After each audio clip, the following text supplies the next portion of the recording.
is normal to experience anxiety occasionally. However, there are people who frequently have persistent worry and fear in their everyday situation. And tonight on Health Check, we tackle this particular situations.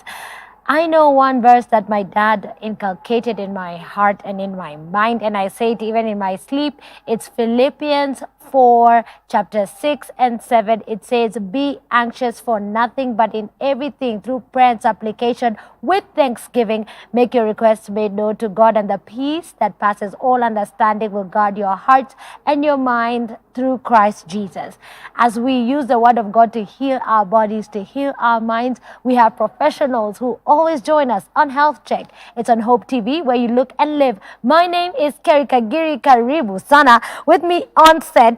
And this was interesting because when my producer told me we were going to be having a nutritionist, I was like, Christine, coming to talk about anxiety? What does nutrition, anxiety have in common? But also joining us shortly will be our resident psychologist. She will be coming in. You know her, Mrs. Ndwati, so stand by for that. But right now, Christine, karibu sana.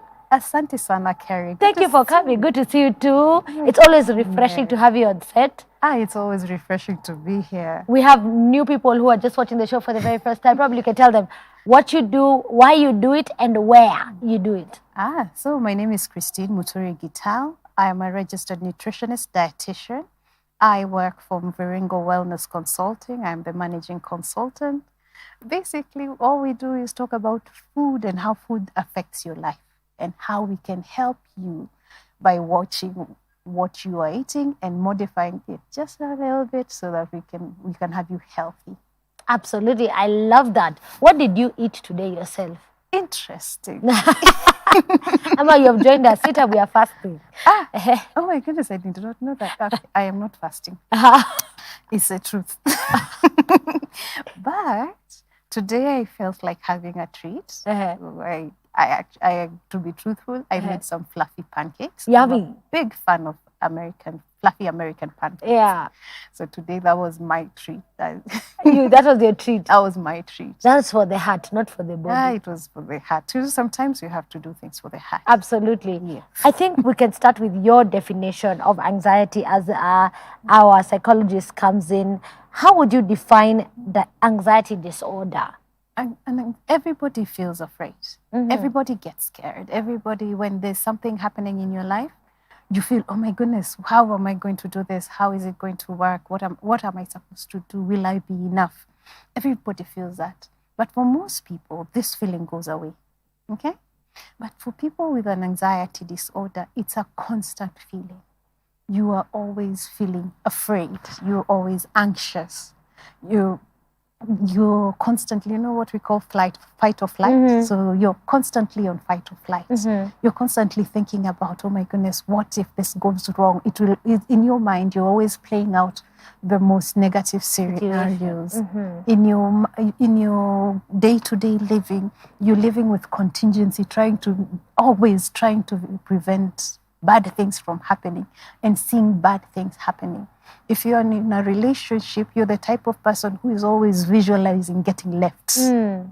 If it's work, you're always visualizing not being good enough, getting fired.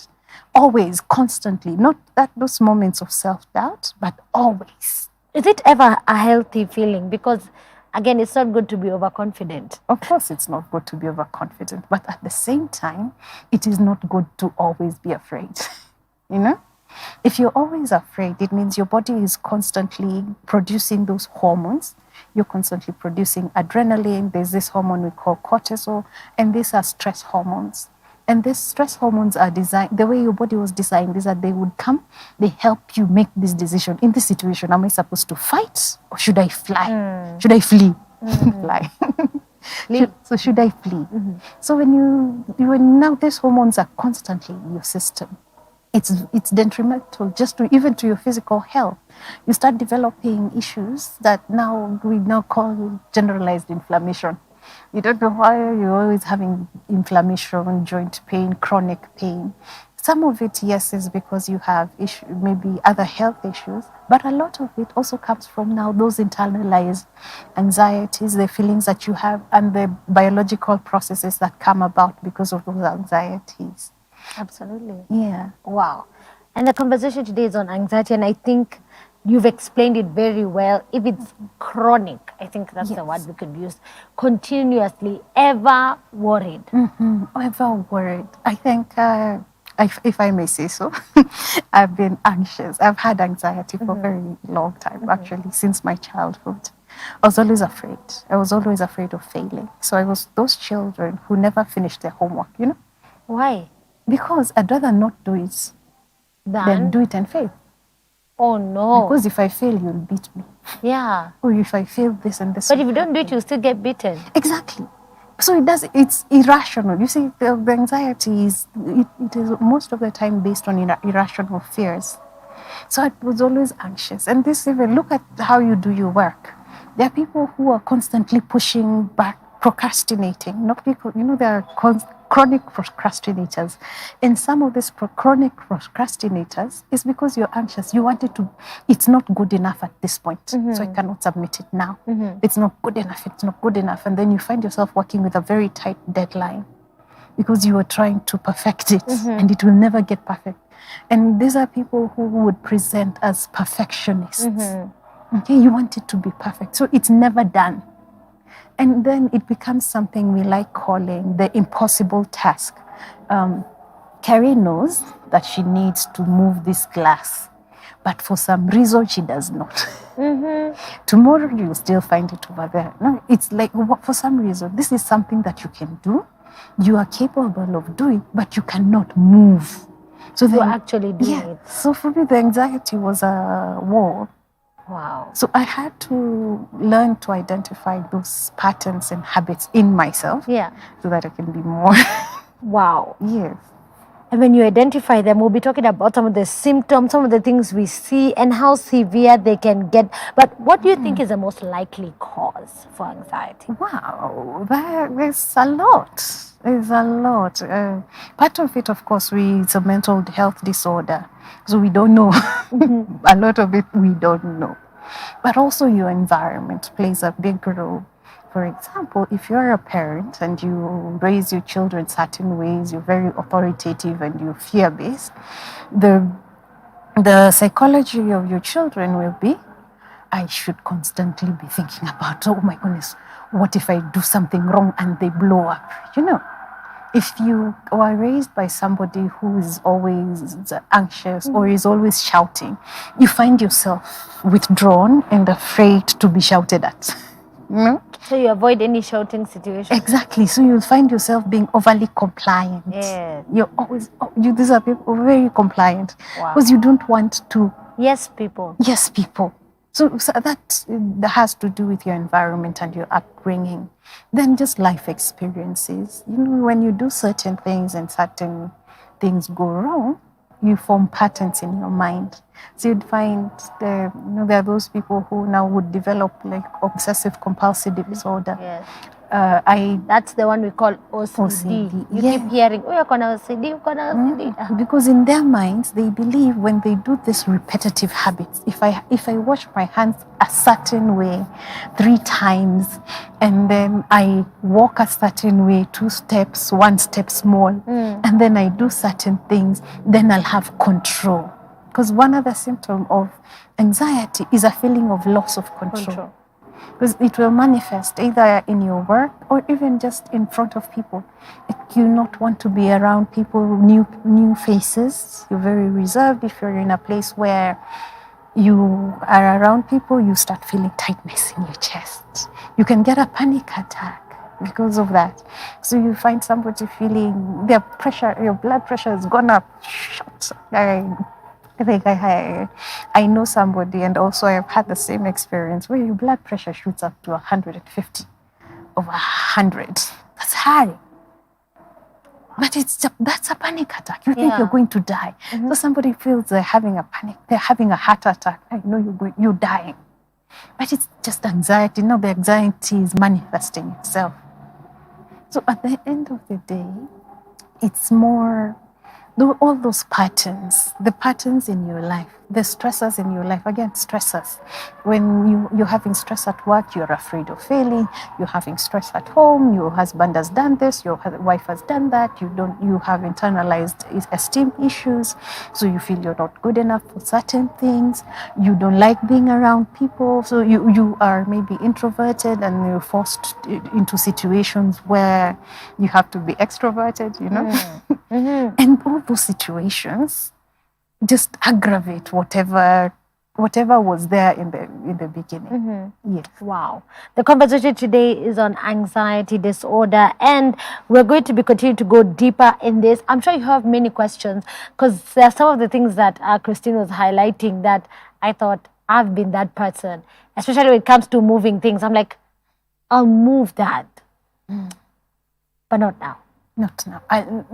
Yeah. And then I should move it now, right? No, I should. Later.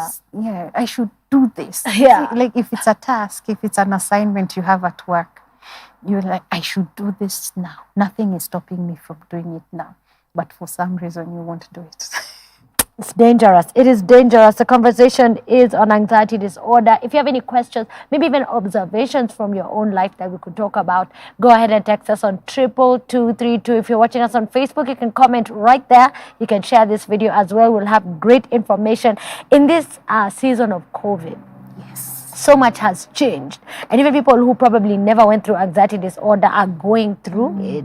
What are some of the things that happens when things just change? Like one day, the nation is locked down. You hear it as news, then you look outside the window and it's really happening. Yes.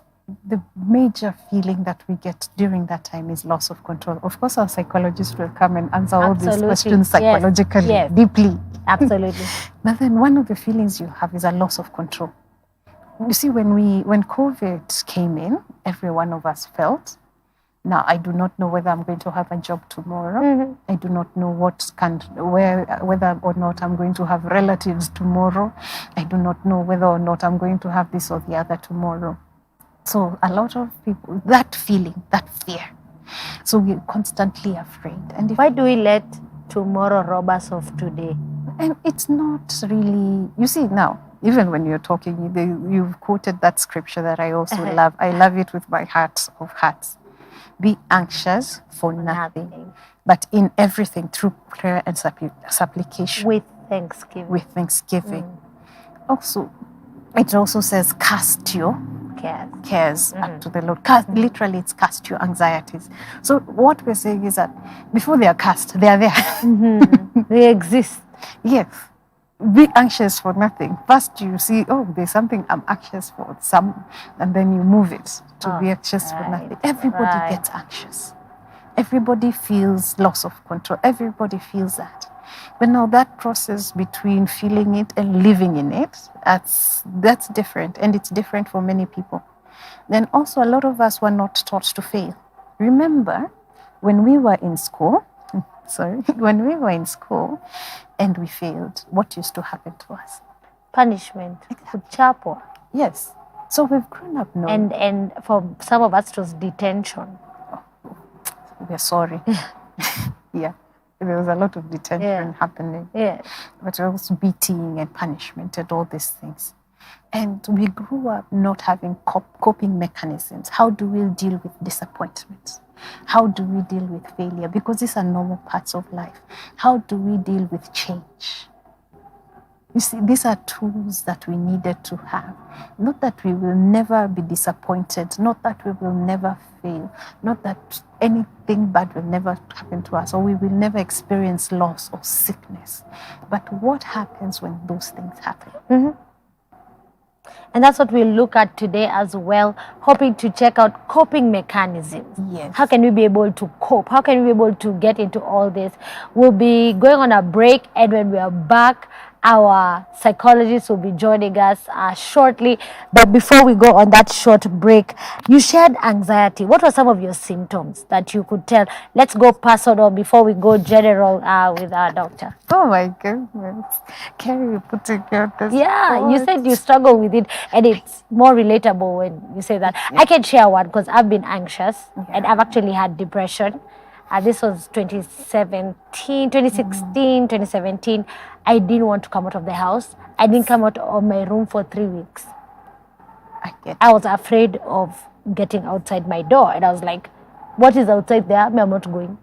I get you. Yeah, and I was like, I'm not leaving. I am going to stay in here. It is safe. I'd rather stay hungry And starve, ata siogi, whatever. Yeah. I actually get what you're feeling, because I have had anxiety, and I have had anxiety that manifested as depression for many, many years, since forever. I've actually had a period of calm, and I thank God for that. But one of the things I would feel was spiraling thoughts, You start thinking about it. Okay, fine. I have to go to work. Okay. If I go to work, yesterday I did well. What if I go today and fail? What if today What's the difference between that and paranoia? Actually, literally, with your actions, you're literally just paranoid. Yeah. It's just that you're not thinking people are trying to kill you. Christy, there's a question that has come in over here, and I think that's why she is here as well. They're saying my anxiety overlaps with overeating. Exactly. But I think we are jumping the gun. We'll get there. We'll get there, because that's why we have a nutritionist as well on set to talk about anxiety and what role food has on the same. But go ahead, you shared It's spiraling thoughts. paranoia. Yes, some forms of paranoia. And then you'd find yourself withdrawing from situations. So withdrawing from loved ones, withdrawing from assignments, withdrawing from people around you. Of course, heart palpitations. Of course, there is always sickness. You're just sick. You're just sick. Literally, you are sick. But in essence, you're anxious. Yeah. Because nothing is wrong with you. Nothing. We're going on a short break. I'd love our psychologist to be in studio as Christine continues. This session we might have a case study. We're talking about anxiety disorder on Health Check. It's only on Hope TV, where you look and live. We'll take a short break. When we are back, we get deeper and deeper into this topic. If you have questions, comments, anything, even compliments, send them to 22232. We're looking forward to hear from you. Let's go on a short break.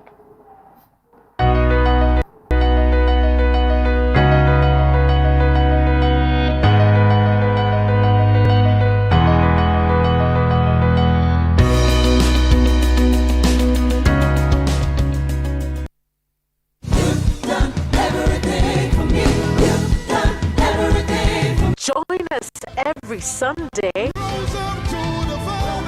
for unlimited, uplifting, powerful worship,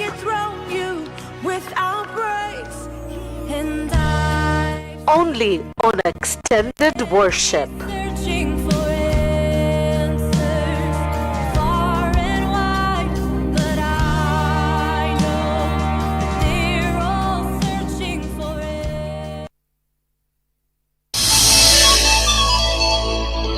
Our Christian life is not just about God always stepping in when you are in trouble.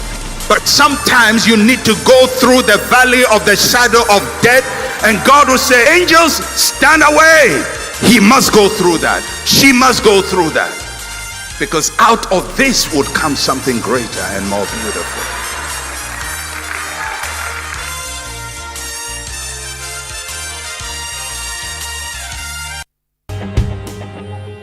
Only God can turn a mess into a message. I have a boy on a wheelchair. Yeah. I'm still preaching on the pulpit. Amen. Niliona mguu ya nyuma inakuja tu kunikanyaga, imenilenga tu kwa tumbo, nikaitana tu Jesus. I got tired of working with the x-ray papers, and one day I just woke up and decided to burn them. A test into a testimony. The whole community didn't want to hear that anybody is born again.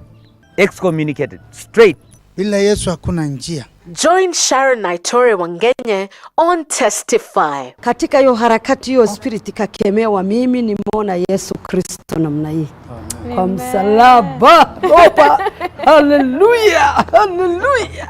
Every Thursday at 8 p.m. for a moment to grow your faith some more.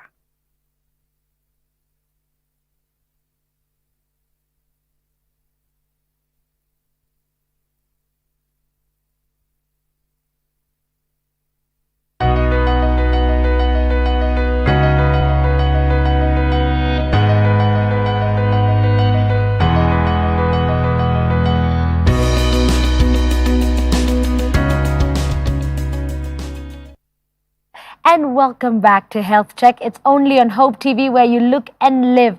Today we even have a theme verse, which is Philippians 4:6-7. It says, do not be anxious about anything, but in everything by prayer and supplication with thanksgiving make your requests made known to God. And verse 7 says, the peace of God that passes all understanding will guard your hearts and your minds through Christ Jesus. I just want to thank my dad for teaching me that. So that's why I have that verse in my head. As we do this, we have Jane Ngatia, who is joining us, our counseling psychologist. Thank you so much for coming. Karibu sana. And of course, Muturi-Gitau, who is a clinical nutritionist. As we have this conversation, we are defining anxiety, and we had tried to start and demystify it, but would really love to hear your definition of anxiety disorder. What is this monster? Wow, that's a great one. I would actually say that each one of us experience a moment of anxiety at one time or another in our lifetime. Anxiety usually would be defined as that experience that makes a person to feel on edge. It doesn't feel so nice to be on the edge of anything, you know, because the next thing is you could fall off. So that fear of I am at the edge and I'm not sure whether I could fall off the cliff. I don't know how to swim, you know, something like that. Or I could remain where I am, or I could retract. The person is not quite sure of what will happen next. And when that happens again and again, and that kind of feeling and thought hangs on, then that is anxiety disorder. Wow. But a little anxiety from time to time, but it shouldn't hang on there. When it hangs on there, it's definitely going to be destructive to the person. How long is hanging on? Well, we are talking about a few minutes. Well, like when I was coming here, Kelly. Were you a bit anxious? I was sweating. Okay. You can't know it. I'm sorry. You have no idea. Yes. But that was anxiety. Yes. The reason why I was getting anxious is because I can see time is moving. Yes. And I know Kelly is waiting. Yes. And Hope TV audience is waiting. The viewer is waiting. But here we are. Yeah. And we are talking nice things that will help us. Absolutely. So that was anxiety. But guess what? As I sit here now, I'm feeling good. Yes. Especially because we are able to do the show. Absolutely. And we are able to educate our people. Yeah. And we shall live on. So there's this voice I hear, and I think I read this somewhere, it stuck with me. Someone is asking, what if I fall? And then someone replies, oh dear, what if you fly? And so I always hear that in my head when I'm about to do something that is making me anxious. And I'm like, what if I fail? What if? But it says, what if this is the best thing you ever do, or this is the best decision you've ever made? And so you go to that. I think that's one of my coping mechanisms to face anxiety, which I got very recently. It's not something I've had all my life. But we're talking about this and we're wondering, where does anxiety come from? And we had tried to demystify some things with Christine just from personal experience, but what is the root of anxiety? There are several causes depending on individuals. The environment in which the person is can actually be a cause for anxiety. You know, certain environment can be very anxiety provoking. Actually triggering is the word. If the environment is not supportive, yet I know that I need to achieve a certain goal and I'm not feeling supported, Even in a relationship, the person can develop anxiety because it's like, am I making it? Am I not? Is it going to end up well? You know, people even get anxious about their own marriage. Yes. Even wedding day. Kerry, I did. What if he changed his mind? Yes. Okay, both of you are married. They will tell me. Imagine a few minutes before. What if he says, I don't, as opposed to I do? That is anxiety. The environment around there, all these people looking at me, they are like, we've come to witness a wedding. And then somebody says, and I don't.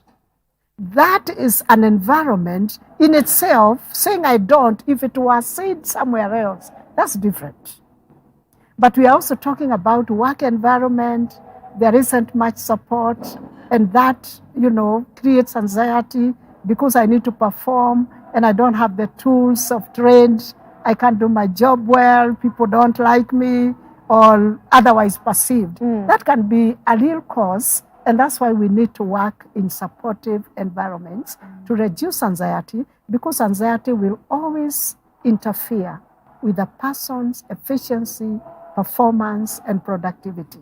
I love it. Wherever it is. This is a great conversation, and I think Christine needs to come and work with you because she highlighted, I'm hearing tick, tick, tick. She's passing. You change your career. Just get into. As we talk about this, are there types of anxiety that you both know of? And Christine, I'm coming to you to talk about probably some of the emotional symptoms other than this, you know, surrounding environmental ones. But we'll talk about emotional ones.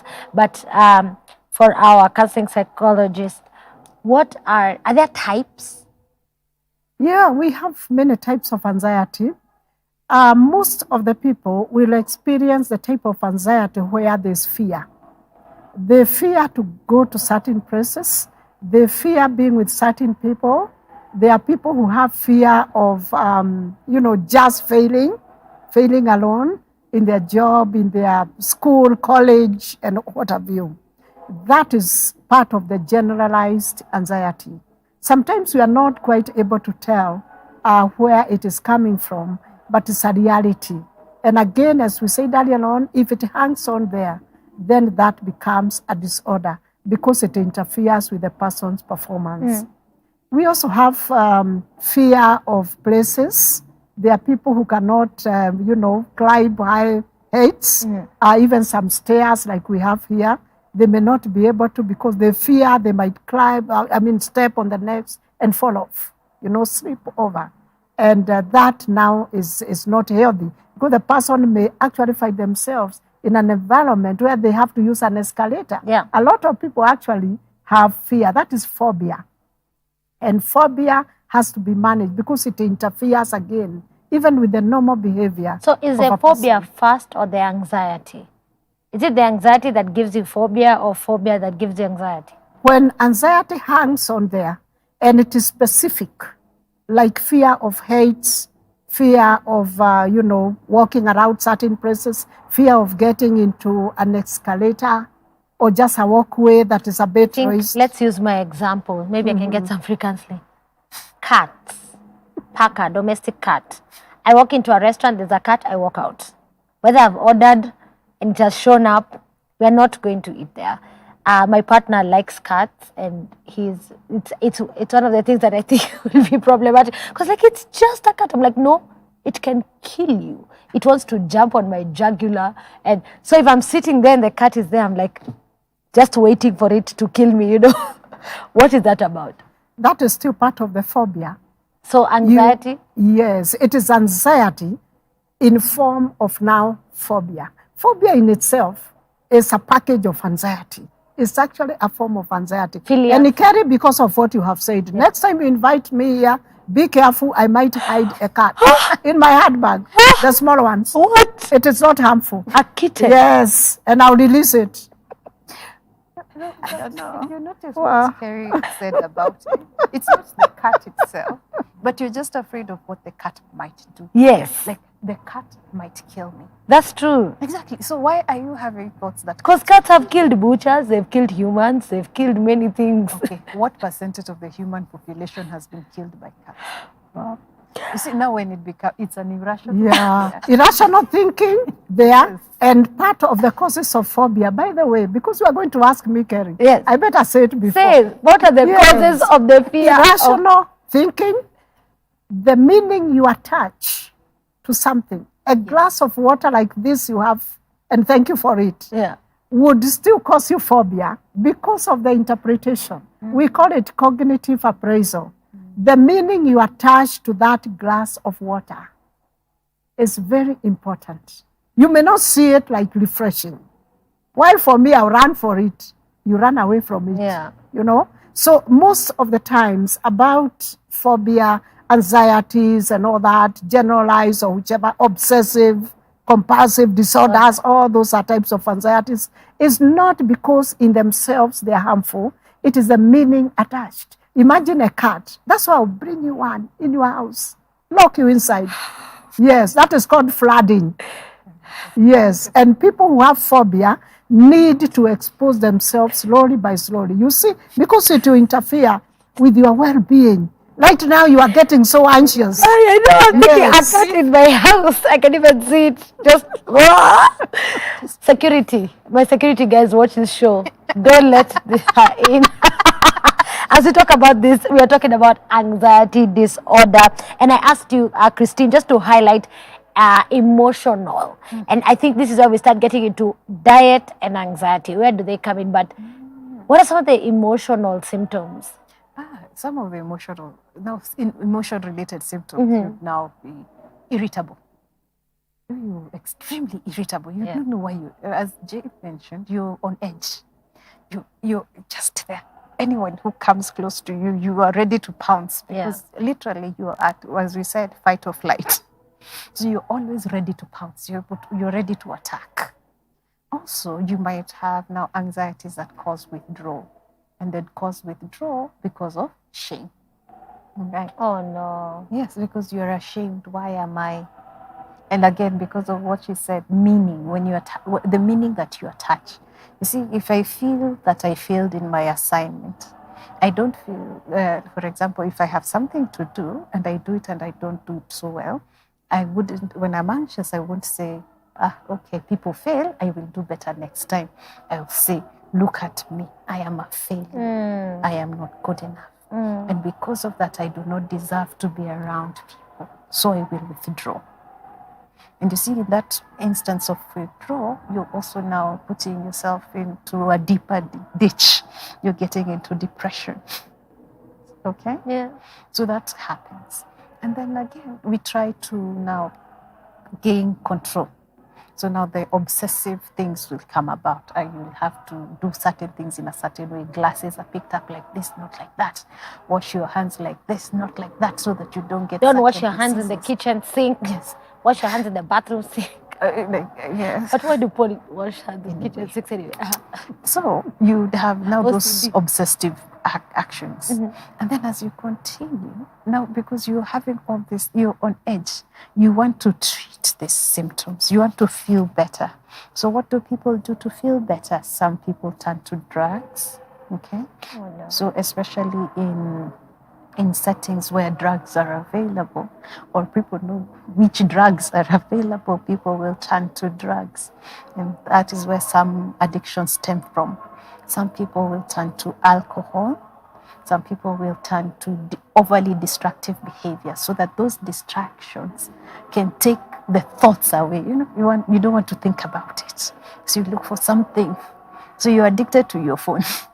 Or you're addicted to relationships because they give you something to do.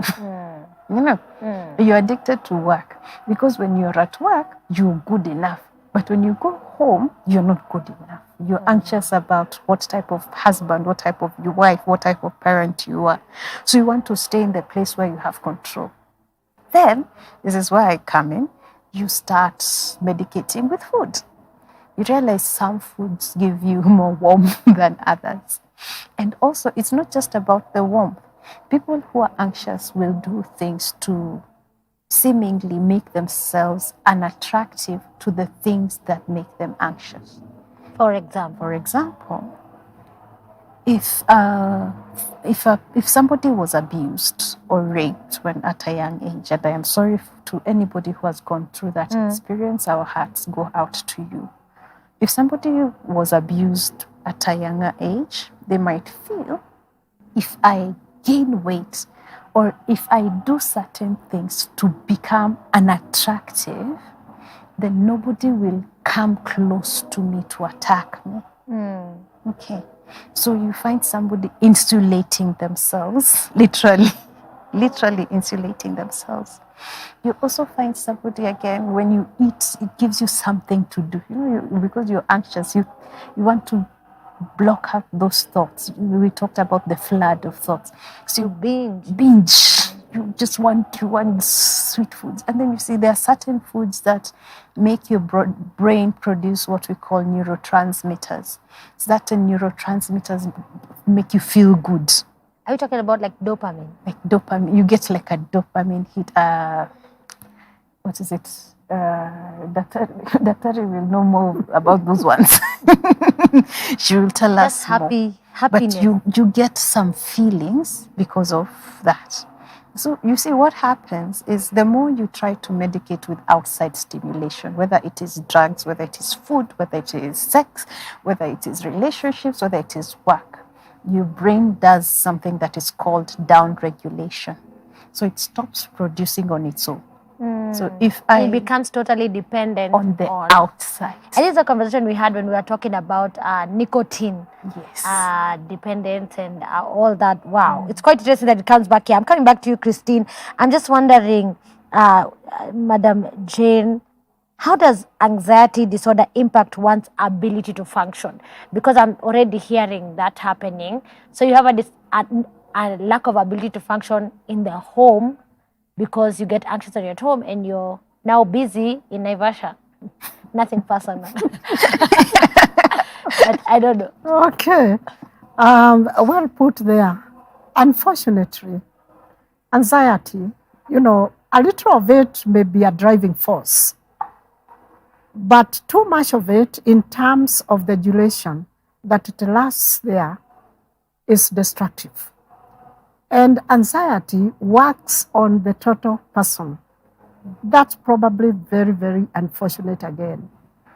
It will affect the social relations. As she was saying earlier on, it will affect the way you relate with other people. You see yourself, okay, let me talk about myself. I see myself like I'm not good enough.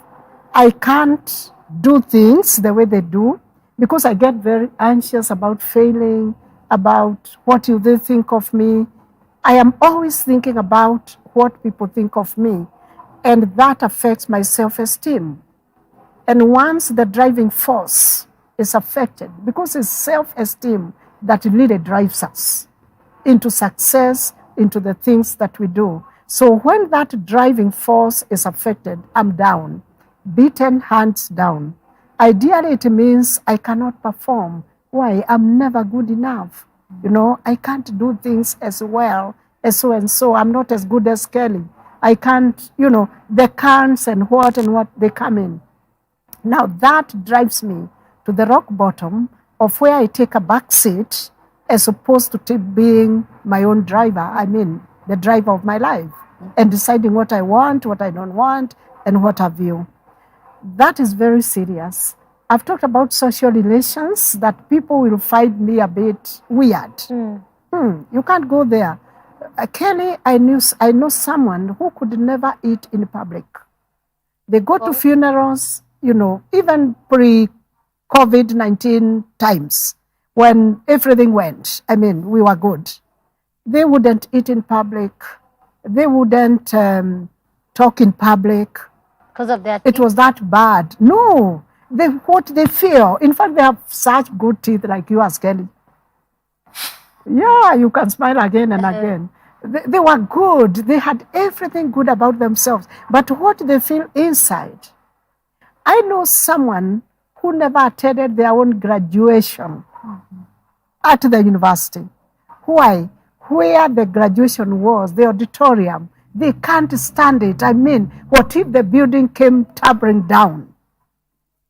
And imagine the building has been there for years before they were born. And now they imagine the day they sit there is when the roof comes down, fall on them and kill them, and they'll be finished. Such wild imaginations. It affects even the way the person you do their stuff, the way the person you do their things, the behavior. And they wake up every morning, they get themselves up, running, but inside, there's a shell of a person. How can we support these people? Like, how can we tell? For instance, our mothers are watching, partners are watching. What are some of the telltale signs that your friend, family is going through anxiety? And both of you can chip in. Yeah, I would tell because I'll see the behavior of the person. Anxiety is engraved in that person. But the way we can always tell, even a person's attitude, we can tell a person's way of thinking, perception and all that through their behavior. So if they are exposed, because in most cases it's about exposure. So if the person has been exposed to a certain situation, it may take years, but someday you get to know, wait, what? You cannot go over this bridge. So they need exposure, they need to be encouraged, you need to work with them, and they also need to be self-empowered. That's something that we do. Professional help there may come in handy. And if I may say, Kerry, also look at how do your children respond when they make mistakes? Are they scared? How do they respond to mistakes? What do they say? Ninaogopa, mbona imetokea vibaya. What that early on, that tells you the type of personality, if this person is anxiety prone or not. Also, if you know people around you, even if you do not know whether they are prone to anxiety or not, because I really can't tell. I did not know Kerry gets anxious. Oh, yes. Oh. And Kerry did not know Christian gets anxious. Yeah. But always be affirming to people around you. Because if I see Jane and I affirm Jane and I say, Jane, you look beautiful today. Yeah. I love how you speak. I love the person that you are. It helps Jane see herself through my eyes. Also because we are Christians, we are in a Christian setting. And those who are watching are maybe of different faiths and religions and whatnot. Think about it. Think that there is a supreme being that finds you worthy of something. So sometimes a person with anxiety would really benefit from detaching from their own negative thoughts and looking at the affirmations. Of course, you won't always be affirmed, but those people around you, we can all build a better world if we are all affirming. That's true. Yes. I think I stopped waiting for compliments. I just walk in and see a mirror, I'm like, wow, I am awesome. is that you? Oh God. Exactly. If you wait, you'll be disappointed. You'll be very. But also I learned a trick of recording affirmations and hearing them in my own voice. Yes. Because then they can be more real to me. Because people can tell you all they want. Beautiful. Really. I can be like, oh my gosh, you look so nice. But if you don't feel good. You don't feel Yeah. So there's, I think are really good, but let's love on each other. Let's give each other as many And compliments. there's something there, Kelly, before you go away. Yes. Sorry for cutting in. Karibu. Parents. Yes. We must speak to parents. We too are parents. There's a camera there. That one. I wish to speak to the parents in Kenya. Parents, you are great. And even in the international community, Hope TV is out there. Parents, you need to affirm your children. Yes. Right from the word go, we must speak to our children something about, how they will make it. We must encourage, we must motivate, we must tell them they are good enough to face the world and not be scared by the world. Because part of this phobia, anxiety, parents, imagine it began with you. Yes. That unkind word that you say to your child when they were growing up, when they grow up to be like you, they will still remember. And that you work on them, and that become a base for their anxiety. So parents, let's be careful. Let's be positive. Let's be optimistic about our parenting. And let's always encourage our children. Speak good words. Speak kind words to your child. That lowers the chances of anxiety. Parents, I know you'll do, because together we can do more. Yes. It's true, and it's never too late. Mom, you can call me dad. Just call me and affirm me right now. I need it. It's interesting. Absolutely. You know, parents, when a parent speaks in anger, you don't remember. Yeah. You know that thing that you say, it comes out and it goes. And your child carries that for the rest of their life as a defining moment. So, what Jamie said, we need to be kind to our children. But there's a paper that was written. So these people were doing research on motivation. So they wanted to know what motivates affirmation or punishment. So they did it on children, really young kids. So they would give them a set of tasks. And one group, there were two groups. So one group, when you did something right, they'd give you a tick, a nice big green tick. But when you did something wrong, they didn't say anything. So they kept repeating the task. And then the other group, when you did something good, nothing was said.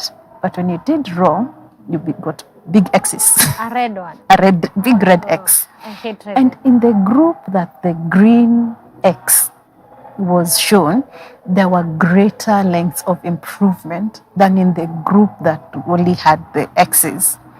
So every time they were given the X's, they got more afraid to do the task. You know, they're children and they're learning. So they were more afraid of the task. Because now you don't know, you start thinking, okay, which one did I get wrong? Which one did I get right? I don't even remember. So you end up getting all of them wrong. Yeah. So there was less learning. But for grown-ups, you know, grown-ups, when the research was repeated, grown-ups worked better with criticism. Yes. So at an early age, now we have children who, yes, we are affirming them, but we are not teaching them how to deal with those negative criticisms. So what happens when your highly affirmed child goes into the world and they are not all that and a bag of chips? Reality check. Yes. Anxiety. Yeah. Questions are coming in, and you can also call us live. The number is right below the screen. The conversation is on anxiety disorder. I am with our counseling psychologist, Jane Ngatia. Thanks so much for joining us. And our clinical nutritionist, Christine Muturi-Gitau. Wait, Gitau hyphen. The other one. Okay, we're not hyphenating anything. Is there positive anxiety? And I think I'd asked this and someone else is asking, is there positive anxiety to do well so that you succeed?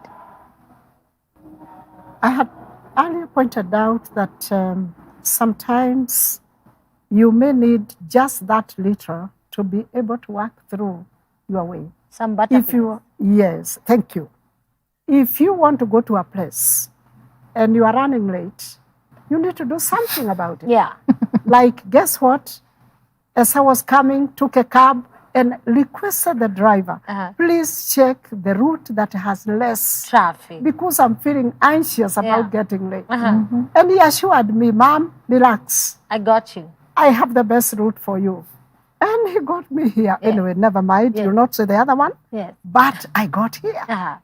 So that little anxiety triggered me to think more critically, more seriously, and deeper, and from a third dimension, so that I'm able to see, to weigh the situation.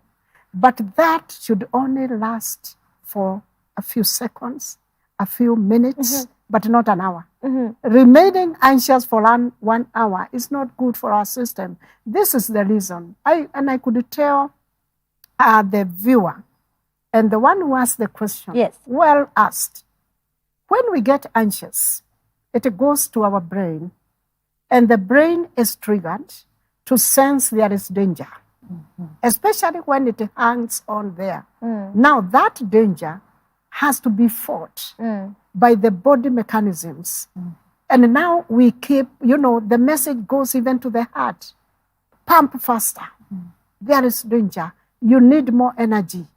Jane, you need more energy. So the heart is put on high alert. That's not good for our health. Absolutely. So that's why we need not be anxious for a long time. Actually, ordinarily, we need not be anxious, but if it creeps in, we need to find a way of getting it out of our system. Absolutely. So that we live on and we live better. I love it. Is anxiety disorder, not anxious disorder, but anxiety disorder treatable and curable? Personally, I have problems with addressing many people. I literally shake and sweat and feel dizzy. Please help. It gets better. First of all, it is important for you to identify your roots. No, when did I start becoming anxious? That is what Jane does. That is her profession. Where did this start? Where did this start? What happened? Were you always like this? Were you put in situations where you needed to protect yourself by not being up there? Were you embarrassed? You know? I was booed off stage at 14. I still Yes. think about it, but Yes. it makes me want to be on stage more.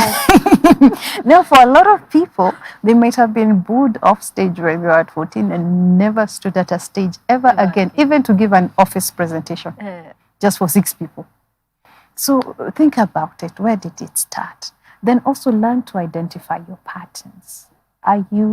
What thought patterns do you have when you're starting to become anxious? You know, have you ever met somebody who will never say anything positive about any situation? Yeah. Nothing.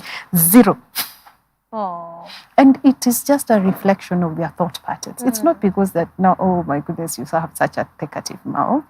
It's just because that's how they think. They think in terms of this will go wrong, this will go wrong, this will go wrong. This has gone wrong, so it can never go right. Exactly. Anyway. And you see, as Kerry said, what if I fly? What if I fly? What if I love it. fly? Jane, do you have a comment for this one who sweats, yeah. feels dizzy? Picking up from Christine, Yes. public speaking has never been easy for anyone, including what we are doing right here. So I would imagine it would even be harder for that person. But the trick, whatever will do the magic, is to try to identify what is it that I imagine would happen when I'm speaking. Is it that I would faint? Is it that I would not speak well enough? I wouldn't be heard or something like that? And then work on that. We encourage anyone who has that fear of speaking in public, they need to be able to practice again and again, and first of all, identify what the source was, as Christine rightly put it, and what is it that I imagine would happen. Sometimes we even ask ourselves, what is the worst that would happen if I stood and started speaking? In any case, I'm the one at the podium. People say, come by. Yes, I will speak like no one can. I So love that's it. our job. We encourage them. But stage fright is something that we all experience, Yes. at the start of it. But then with time, we manage. That is a small problem. I get anxious Yeah. every time before I start the show, and I'm being counted down. I'm like, what are they supposed to say? Sometimes I actually forget everything and I say my own thing. So it happens. And for my new year, I'm turning older on Thursday, 1st of July. And my gift to the world is actually to train people how to public speak. And that's one of the things I highlighted. What was the root cause? And undoing that in your mind, practicing with them and launching them out. So follow me across social media platforms. I'm looking forward to train as many people to build their confidence. And even when you're anxious, you use the anxiety as a Stepping stone. exactly to do better. So your posture, your word changes. Anyway, we'll do that after Thursday. I have a 2-hour course for you. Yes, as we do that, one is asking over here, what are some of the things, possible solutions or psychological issues or physical health problems that can cause or worsen anxiety disorder? Wow, I'll start with the possible health problems. Yes. People with chronic diseases are more likely to be anxious or depressed. Mostly it's because you have this feeling this feeling of loss of control, that you do not know what is coming, what is going to happen. So the people with chronic diseases, or those people taking care of people with chronic diseases or terminal illnesses, are more likely to be anxious or to be depressed. Part of it is because of the disease process. It has been seen that, again, some hormones, some diseases would also affect the chemical balance in the brain, and then there will be anxiety. But also now, say social situations, as Jane had put it so rightly, you're in an environment, your boss is always yelling, nobody ever appreciates your work, you're always tired, you don't get time to rest, to think through the things that you're doing. Or your work puts you in ethical dilemmas, such jobs where you are not who you want to be, literally. Or where you want to be. So all these things, social now relationship settings. Now you come in and, as Jane put it, you're afraid you might be left at the altar. We talked about people always scared of being left. Yes, that thought can pass. But if that thought is sitting there, there's a problem. Abandonment issues. Those are abandonment issues. But yeah, okay. And they cause anxiety. Yeah. So somebody with abandonment issues, somebody who has been left before, will be afraid of being left and will now do things that are somewhat. Somebody who is being bullied. Exactly. That is the word, the English. Somebody who's been bullied before, who is more likely to be anxious about social situations or situations where they feel less than or inferior, because you feel some people will spot your inferiority and attack. Yeah. Again, somebody will become overly aggressive, because again, we talked about the fighting and the flighting. Fighting. Fight or flight. So you have ever read their talons are always out. I think I call them walls. Like they're always like. Yeah, exactly. They're like, okay, have you ever? Why are you asking me? Oh, sorry. Conversation. So such things. So those are some types of situations that cause anxiety.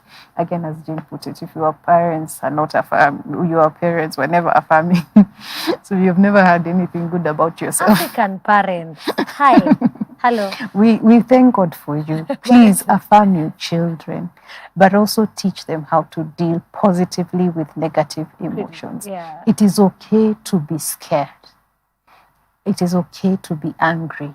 It is okay to be disappointed. How do I deal with it? And we'll be talking about that as we continue. I'd love to hear some of the coping mechanisms. Would you like to add anything on that? I would probably put it this way. Anxiety has a way of creating a vicious cycle. I started, it's always good to talk about, point at myself, because I'm also working on some anxieties.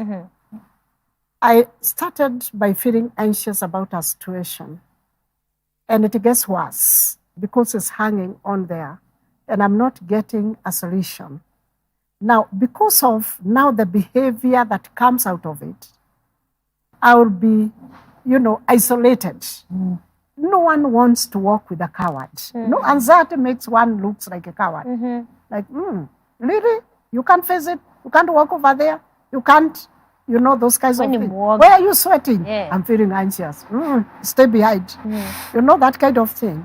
So now the more I get anxious, the more I manifest it, the more I will even experience rejection, low self-esteem, social isolation, but it started with me. The more anxious then I become, and the more isolated I'll become, the more rejection I'll face. Wow. At the end of the day, depression. It's a vicious cycle. It is a bad, vicious cycle. So we want to break that cycle. I just remembered someone sent me something. Was it yesterday? I have to read this. It's quite interesting that a cockroach is afraid of. Have you seen that? It's been trending. So here it is. A cockroach is afraid of a mouse. A mouse is afraid of a cat. A cat is afraid of a dog. A dog is afraid of a man. a man is afraid of a woman and a woman is afraid of a cockroach. Oh, they are not women. So we are back. It's just an example, but everything in there is afraid of something that's... Yeah, I have... How funny. Okay. Can I interject? Sure. I borrow to interject. Yes, karibu. So I have my daughter who is going to turn 4 this year. She's turning 4 in October. Oh. She's growing too fast. Yeah. She's really growing and it's scary.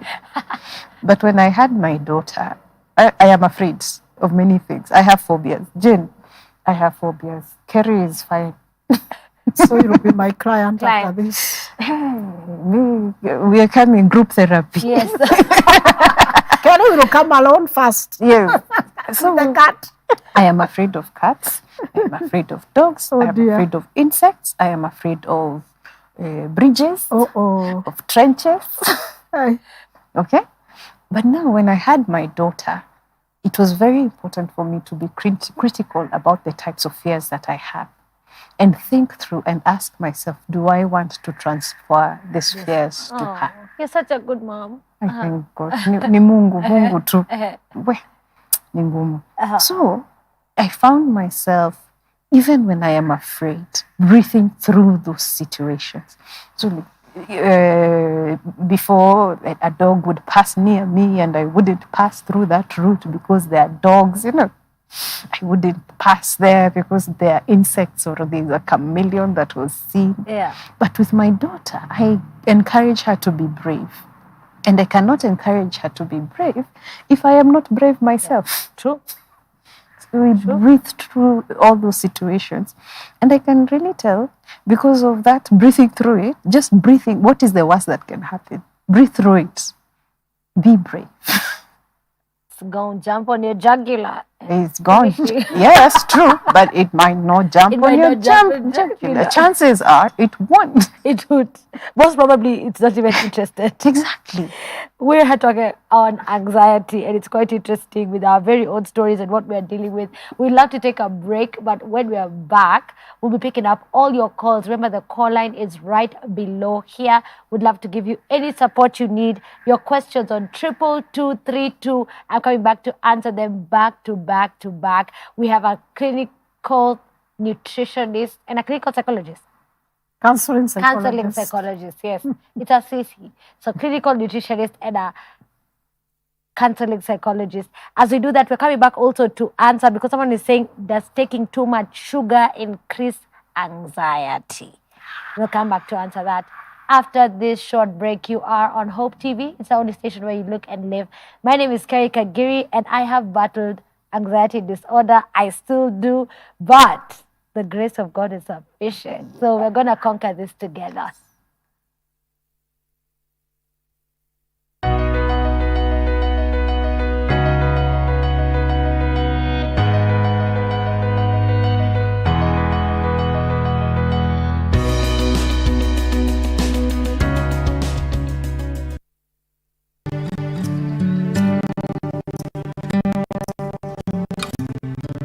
Join John Carson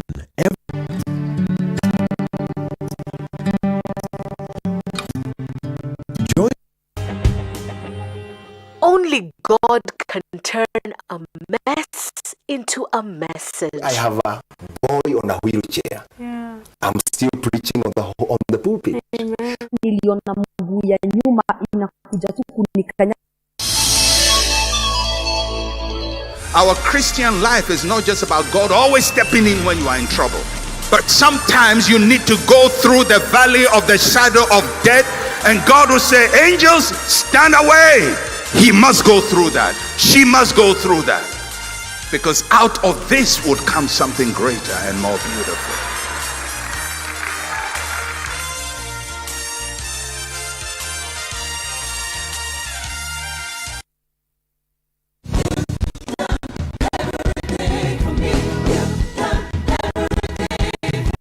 Join us every Sunday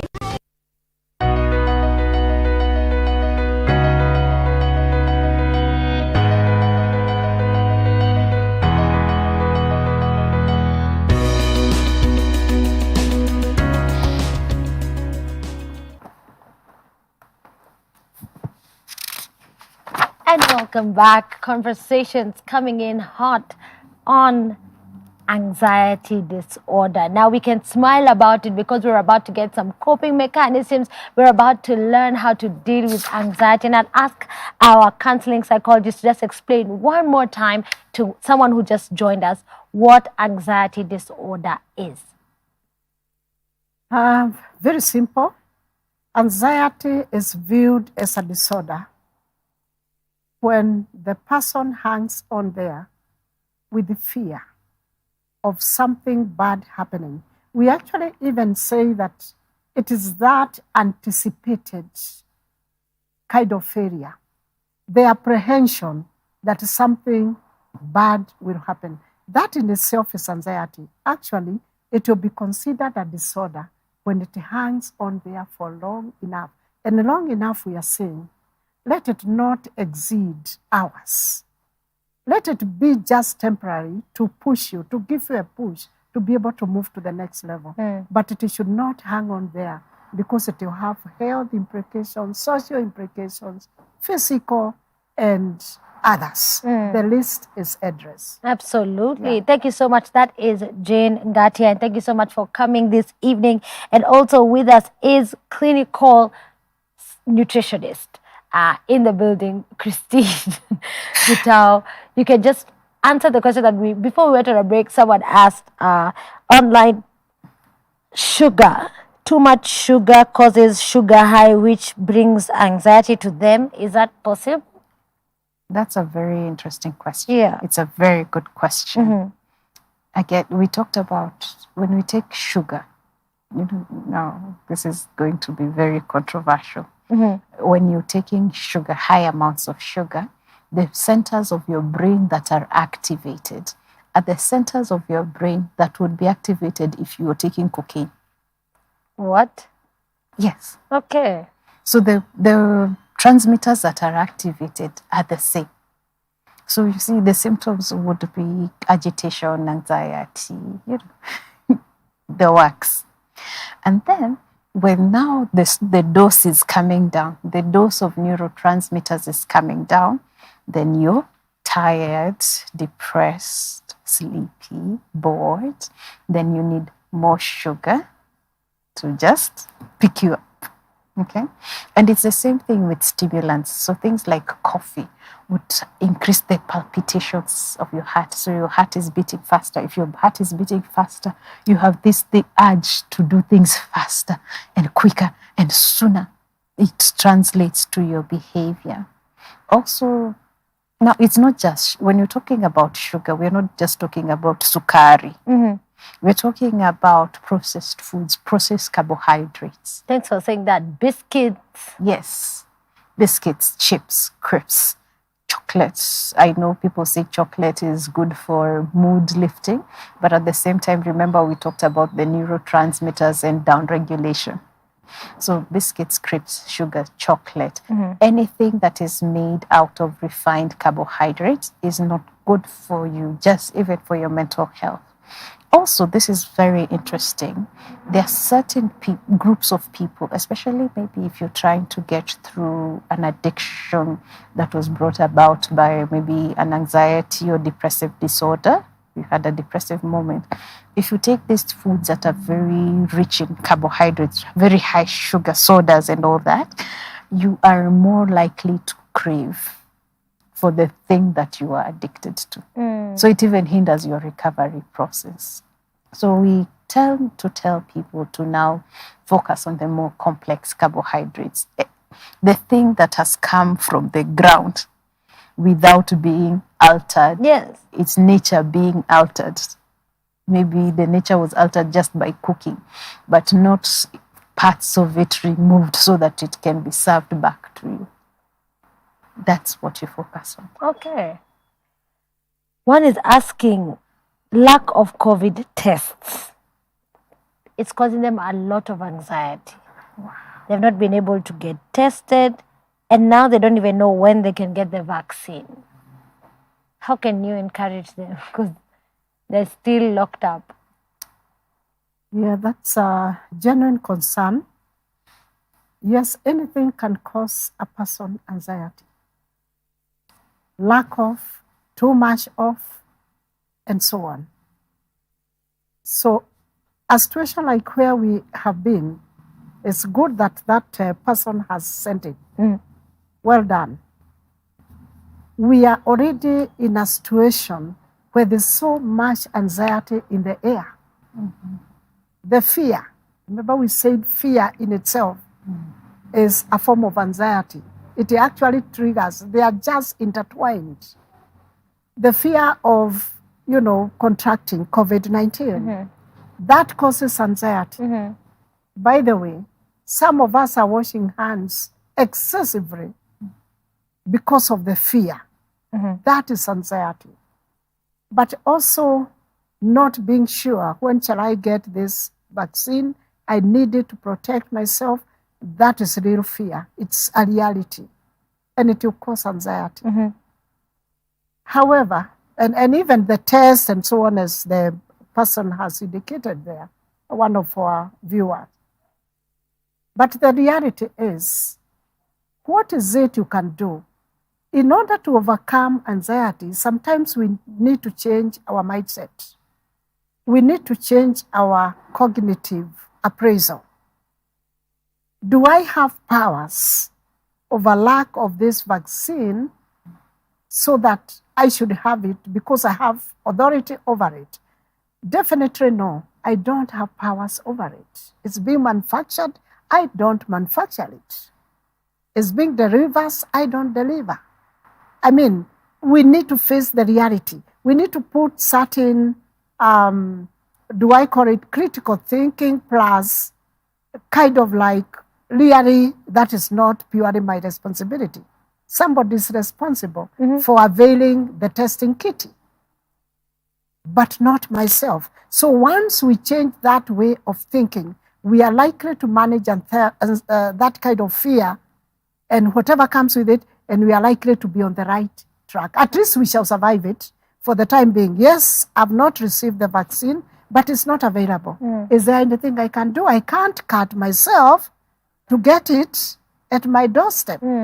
You see? So we need to think realistically. And it is always important to attach. We said it is the meaning we attach a positive meaning. And the fact that I've not been vaccinated today does not mean I'll get COVID-19 today, because there are other things that I'm doing to keep it at bay. And that should give me assurance that at least I'm doing the best I can.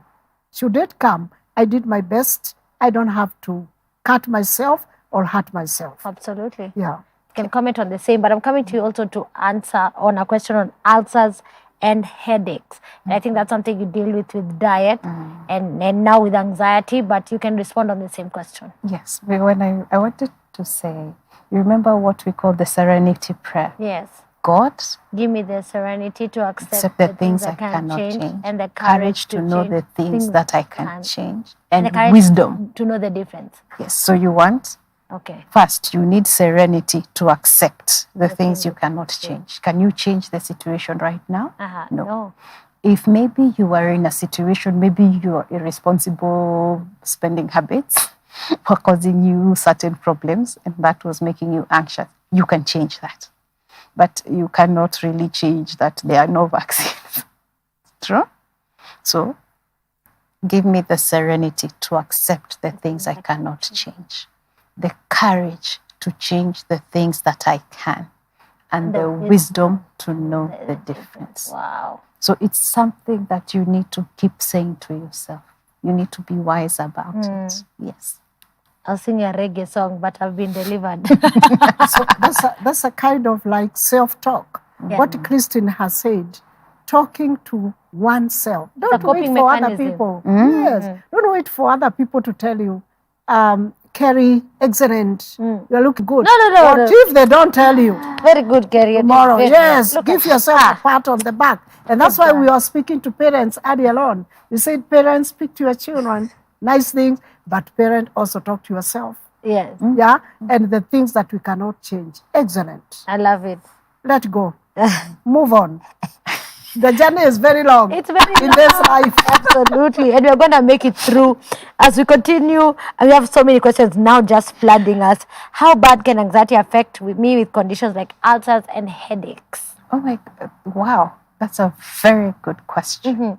So again, we had talked about how, and even Jane touched on it, that the hormones and the chemicals that are produced when you're anxious go to affect your body. Because now you need something to fight. True?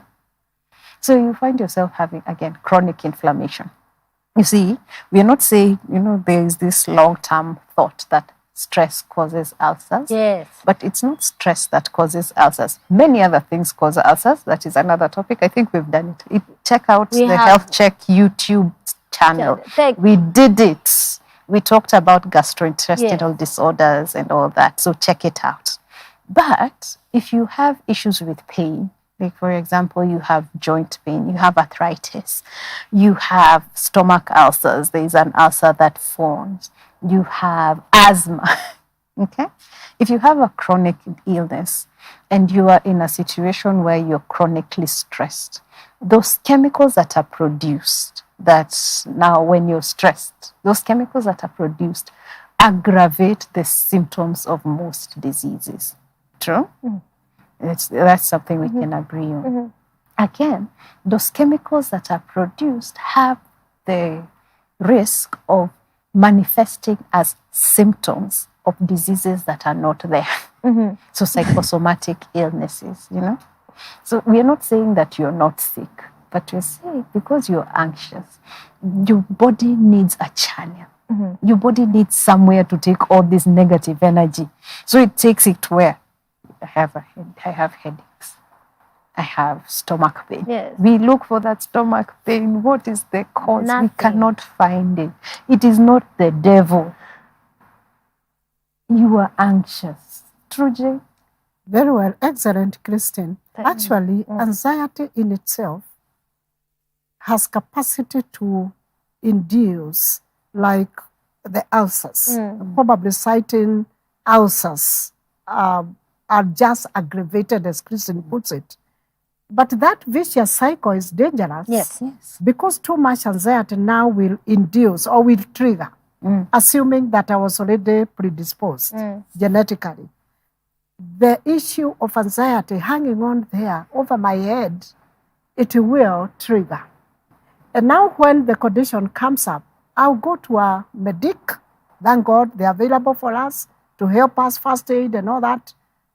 And then, now that I'm sick, the anxiety brings in its ugly head once more and makes it worse, so that it complicates the nature of the disease. And then the disease causes more anxiety, more disease. I mean, it's an endless thing. We just have to end the cycle. And if I may add something there, when we're anxious, we don't practice a lot of self-care. True, Jay? Yes. So we're not eating. You're not getting the nutrients that you need. So you're more likely to have deficiencies. Your You don't even have immunity the is zeal low. to cook healthy food. Exactly. You're not showering. You're not washing your hands. You're oversleeping. You're not exercising. Wow. Remember exercise and feel good hormones. When you exercise, you feel good. So you're not doing all these self-care things that we would normally do. And that now, again, as Jane put it, will make the disease worse. Absolutely. Yeah. Something about anxiety, Kelly, I'm sorry, Sure. that need not be missed out is the relationship between anxiety and anger. Yes. Wow. Did you know that anxiety causes anger? By the way, when you buy anxiety, I'm selling it to you, Kerry. You may buy, you may not. When I sell to you and you accept, you buy anger, you buy guilt, you buy stress, and now anxiety. Is actually you buy one, get three free. That's why it gets complicated. So we need not let it hang on our heads, because we begin to get angry. Irritable. For what we are not able to achieve, for not be able to do. So that's why you find most of the people, when they get anxious and it hangs on there and they do nothing about it, they'll begin to get angry. And now anger will be acted out. It could be introverted, as in, I hate myself for not being able to. That self-directed anger, it's very dangerous. Or anger directed to others. It's Christine who is making me not be, you know? And now when the whole chain comes, they are cousins. They work together, as it were. And they really, really be devastating. Let's not keep anger. I think we need a part 2 for this one, because we haven't even got into treatment. But maybe you could highlight in 2 minutes as Christine gives us her closing remark with everything she want to talk about nutrition, because time is actually up. So we could start with you. Just what are some of the treatment options we have around anxiety? What are some of the tests? Is there can you take my blood and you see this blood looks anxious? What are... Yes, psychologists can give an assessment.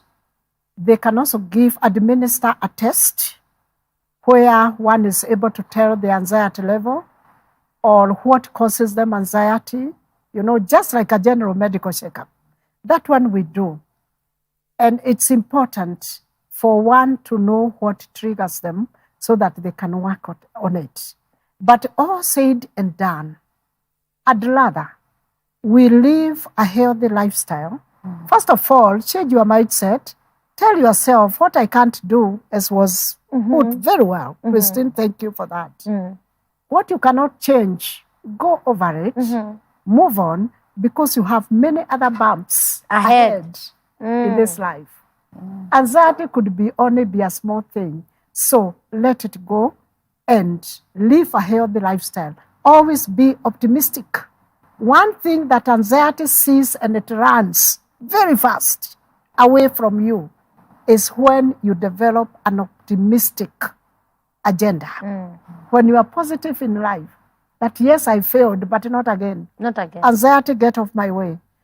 Even taking deep breaths. Remember, there's anger in the package. So as you unpack, there's also anger.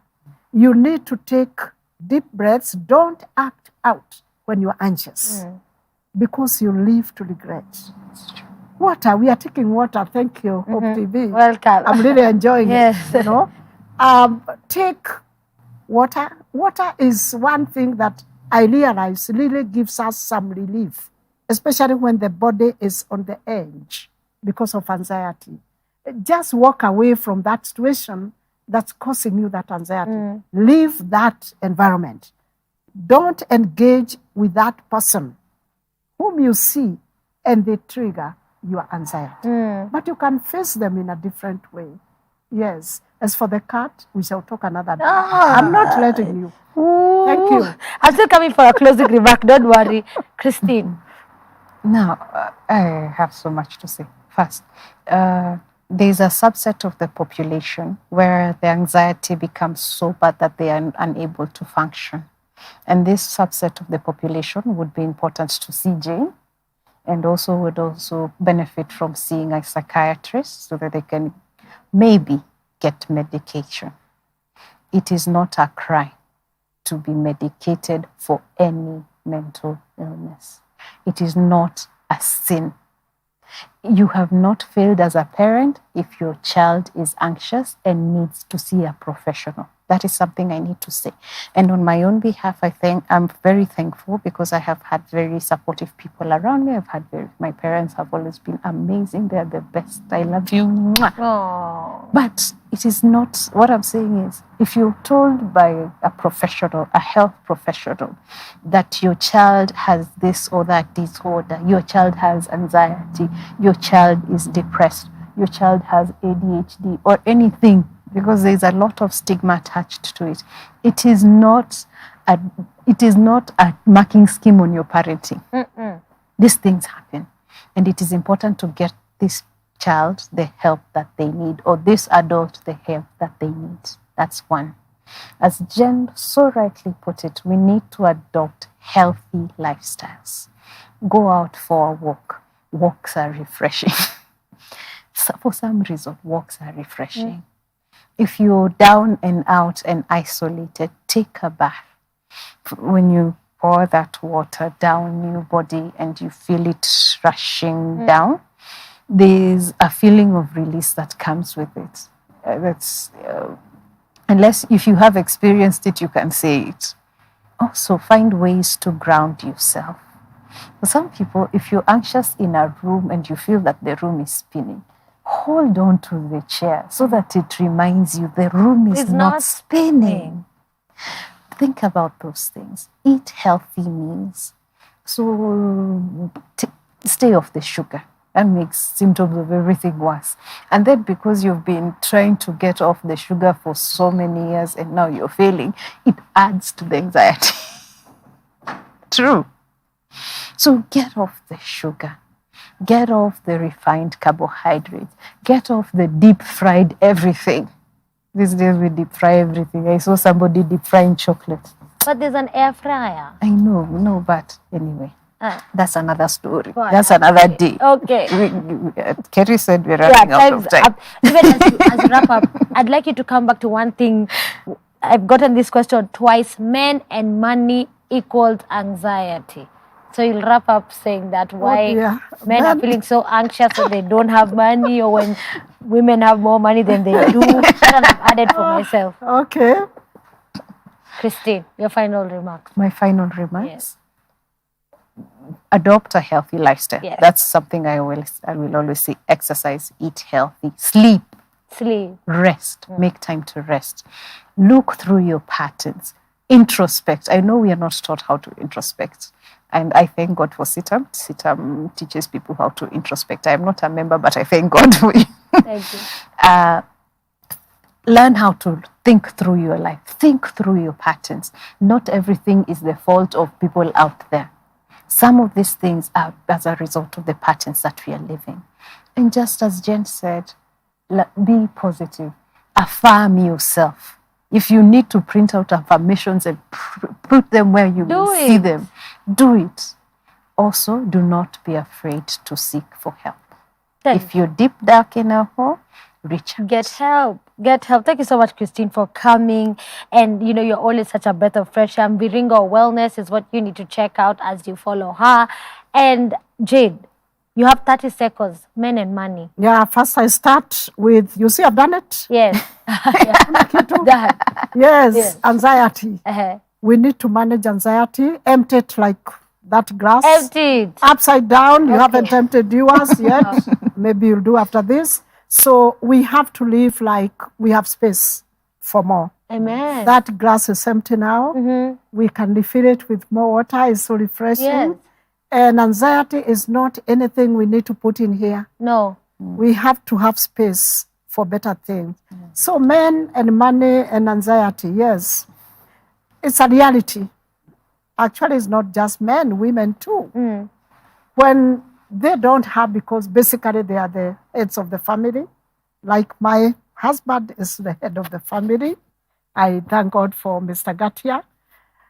Yes, and when he has no money, he knows that he's supposed to provide. Basically, I'm supposed to be at peace and rent will be paid and all the bills. This idea of I don't have money, I'm so anxious, end month comes. Yes, it's good to remember there's a time I had money and I did my stuff and I did my everything. And sitting here worrying and, kind of grounded will not bring the money, will not do the bills. I still need to wake up, find out there where is the money locked up, unlock it. Do your thing. That's how we'll manage it. Thank you so much. What a good note to end the episode on. You have been watching Health Check. It's only on Hope TV where you look and live. Share this episode. Thank you for your questions. We're sorry we didn't get to the ones on Facebook, but I hope so much content from this episode will be there to encourage you. Check out Jane Ngatia. How can they follow you? They can follow me at Jane Counselor. Yes. That's on Twitter. Jane Counselor. Yes. Oh, I didn't even know she's on Twitter. I'm about to tweet. Okay, I'm going to tweet. So follow me at Kerry Kagiri and I'll tag at Hope TV. Kenya, thank you ladies for coming. Have a lovely evening. Newswatch is coming up at the top of the hour. And of course, you have great programming lined up for you. See you tomorrow on Team Worship Wednesday on Hope FM where you listen and live. From us, it's bye. Bye.